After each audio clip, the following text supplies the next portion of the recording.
Marxist మహాయోధుడు, CPM party జాతీయ ప్రధాన కార్యదర్శి కామ్రేడ్ సీతారాం యేచూరి అనారోగ్యంతో ఊపిరితిత్తుల ఇన్ఫెక్షన్ తోటి నిన్న చనిపోవడం జరిగింది. అది యావత్ భారతదేశ కమ్యూనిస్టు ఉద్యమ అభివృద్ధికి చాలా తీరని లోటు. అలాగే ప్రపంచ కమ్యూనిస్టు ఉద్యమానికి కూడా చాలా నష్టం జరిగింది. ఆ నష్టాన్ని ఎవరు పూడ్చలేరు.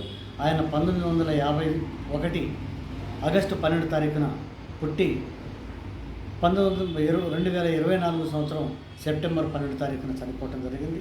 సరిగ్గా ఆయన 72 సంవత్సరాల 1 నెల రోజులు బతికాడు. అయితే ఆయన ఈ ప్రస్థానం మొత్తం కూడా చాలా గొప్ప, అనేక పుంతలు, అనేక ఒడిదుడుకులు, అనేక ఇబ్బందులు కలిగి చేసినటువంటి ప్రస్థానం ఉన్నది. హైదరాబాద్లో చదువుకొని, చెన్నైలో పుట్టినప్పటికీ హైదరాబాద్లో చదువుకొని ఇక్కడి నుంచి ఉత్తర భారతదేశం వెళ్ళిపోయి ఢిల్లీలో ఉండి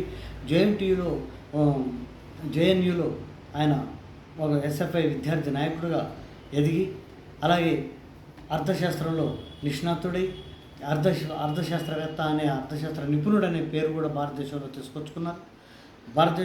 ప్రపంచంలో సంక్షోభం, ఆర్థిక సంక్షోభం వచ్చినప్పుడు భారతదేశంలో సంక్షోభం రాకపోవడానికి కారణంలో కూడా ఈయన ఒక పాత్ర పోషించాడు. అదే కాదు, ఆయన అగ్రవర్ణ బ్రాహ్మణుడు అయినప్పటికీ అభ్యుదయాన్ని నమ్ముకున్నాడు. అభ్యుదయ బాటలోనే నడిచాడు. భౌతిక విధానంలోనే నడిచాడు. ఆయన పార్లమెంట్ స్పీచ్లో కూడా అనేక సందర్భాలలో భౌతికవాదానికి అనుకూలంగా వచ్చినాయి. రాజకీయంలోకి మతోన్మాదాన్ని, రాముణ్ణి లాగొద్దు అని చెప్పినటువంటి పార్లమెంట్లోనే చేసినటువంటి ప్రసంగం విస్తృత ప్రచారం కూడా జరిగింది. ఆయన ఈ మధ్య కాలంలో అనేక పోరాటాలు చేశాడు. మన నిజామాబాద్కు కూడా మనకు బాగా సంబంధం ఉంది. 2015లో మన జిల్లాకు రాష్ట్ర కమిటీ జరిగినప్పుడు వచ్చి ఇక్కడ బేలియన్ గ్రౌండ్స్లో రాజనీతి పరులకు, కుళ్ళు రాజకీయ నాయకులందరూ కూడా కనిపింపగలిగే ప్రసంగం చేసినటువంటి చరిత్ర మన నిజామాబాద్కు దక్కింది. ఆయన మన నిజామాబాద్ కామ్రేడ్స్ అందరినీ కూడా ఉద్దేశించి పార్టీ అభివృద్ధికి పలు సూచనలు కూడా చేశారు. నాతో కూడా పర్సనల్గా మాట్లాడటం కూడా జరిగింది. ఆ అనుభూతిని నేను ఇప్పటికీ మర్చిపోలేకపోతున్నాను. ఆయన మరణం మనకు ఒక మార్గదర్శకం కావాలి. ఆయన మరణం మనం అనేక రంగాల ప్రజా సంఘాలకు కూడా అభివృద్ధికి ఉపయోగించుకోవాలి. అలాగే మన భారతదేశం మొత్తంలో కూడా రైతాంగ పోరాటం చేసినప్పటికీ వాటన్నిటిని కూడా ఐక్యం చేయడం కోసం సంయుక్త కిసాన్ మోర్చా ఏర్పాటుకు పలు సూచనలు చేసి అది బలోపేతానికి, విస్తరించడానికి కామ్రేడ్ సీతారాం యేచూరి ఎంతో కృషి చేయటం అనేది జరిగింది. ఇక్కడ ఉన్న భారతదేశంలో ఉన్నటువంటి వామపక్ష పార్టీలు మొత్తం కూడా ఐక్య కార్యాచరణతో ఏకం కావాలి.